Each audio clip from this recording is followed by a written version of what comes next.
Hi hello नमस्कार मंडळी. मी पूजा तुम्हा सर्वांचं ओ फॉर उमरगा या यूट्यूब चॅनलवरती खूप स्वागत करते. तर नवीन दिवसाची नवीन सुरुवात झालेली होती. पाहू शकता सकाळ झालेली होती.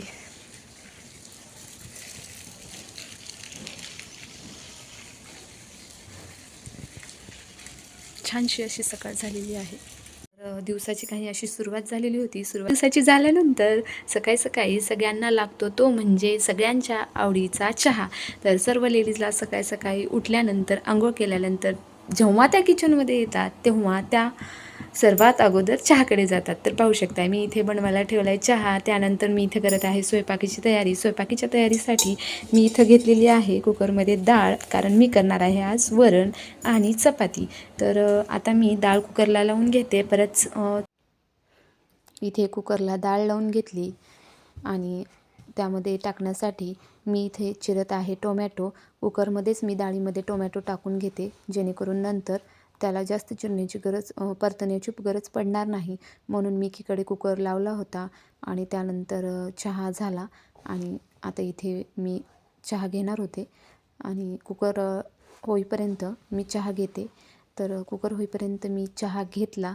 त्यानंतर मी पुढे टिमणार होते ते म्हणजे पीठ मळून घेणार होते आणि त्यासाठी मी इथं पाणी घेतलेलं आहे आणि मी पाण्यामध्येच मीठ टाकते आणि नंतर मी पीठ टाकते आणि जसं लागेल त्यानंतर मी पाणी ओतते. तर मी अशाच प्रकारे पीठ मळते. तुम्ही कसं मळतात ते कमेंट बॉक्समध्ये मला नक्की सांगा. तर इथे मी आता पीठ मळून घेत होते, कारण लवकर लवकर स्वयंपाक करून मला आज जायचं होतं थोडंसं बाहेर. त्यामुळे डाळ आणि चपातीच मी इथं बनवणार होते, कारण रात्री मी नंतर फोडणीचा भात वगैरे काहीतरी बनवतेच. तर पटकन टिफिन पण बनवायचा होता, त्यासाठी लवकर लवकर स्वयंपाक करून घ्यायचा होता. त्यामुळे पीठ भिजवण्यासाठी मळून ठेवलं. पीठ भिजतंय तोपर्यंत मी इथं आता वरण करून घेणार होते. त्यासाठी वरणाची तयारी करण्यासाठी डाळ फोडणी देण्यासाठी मी इथं एक कांदा चिरून घेतलेला आहे आणि लसणाची तर पेस्ट अगोदरच माझ्याकडे होती वाटून ठेवलेली. त्यामुळे मी इथं फक्त कांदा चिरून घेतला आणि टोमॅटो तर मी कुकरमध्येच टाकला होता. तर नंतर एक हिरवी मिरची पण चिरून घेतलेली होती.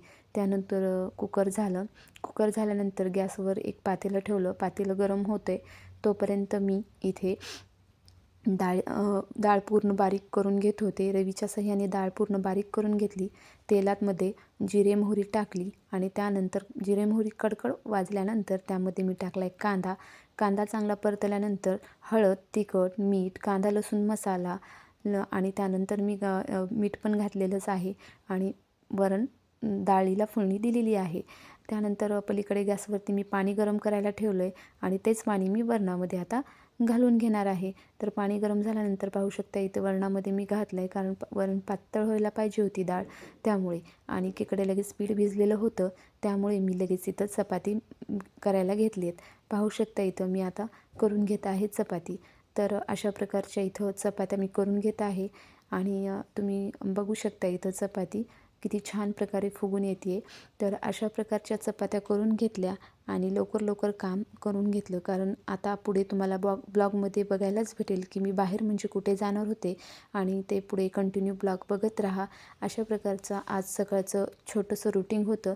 त्यानंतर पुढे ब्लॉगमध्ये तुम्हाला बाहेर जाण्याचा व्ह्यू तुम्हाला बघायला मिळेल. तर पटपट चपात्या वगैरे करून घेतल्या आणि मी निघाले बाहेर. तर चला पुढे ब्लॉग कंटिन्यू करा.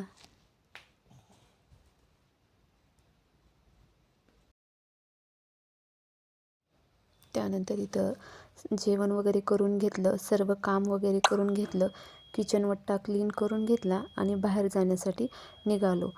तर बाहेर म्हणजे कुठे, तर थोडंसं बाहेर बँकेचं काम होतं ते केलं आणि त्यानंतर आलो होतो शेताकडे. तर असंच वाटलं की थोडंसं शेताकडे जाऊन यावं. नेहमी काही मी शेताकडे वगैरे येत नाही, पण कधीतरी आल्यानंतर छान वाटतं, शांत वाटतं, म्हणून त्यामुळे शेताकडे जाऊन यावं असं वाटलं, त्यामुळे आम्ही आलो होतो. इथे पाहू शकते खूप सुंदर असं दिसत होतं.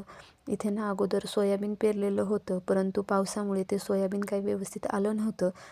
सोयाबीन काढल्यानंतर परत त्याच ठिकाणी हे सोयाबीन असं उगवलेलं आहे. हे पेरणी वगैरे केलेलं नाही, तरी पण सोयाबीन असं उगवलं आहे. तर इथं मुलीलाही खूप छान वाटत होतं माझ्या, कारण मुलांना कसं असतं शेताकडे आल्यानंतर खूप खेळावंसं वाटतं मातीमध्ये वगैरे. तर इथं तिनं खूप वेळ खेळ खेळला आणि खूप वेळ आम्ही इथं थांबलो शांत.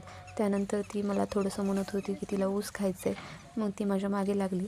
परंतु ज्याचं काम त्यानेच करू जाणं असं म्हणतात ना, खरंच खूप अवघड असतं हे अशी शेतातली कामं.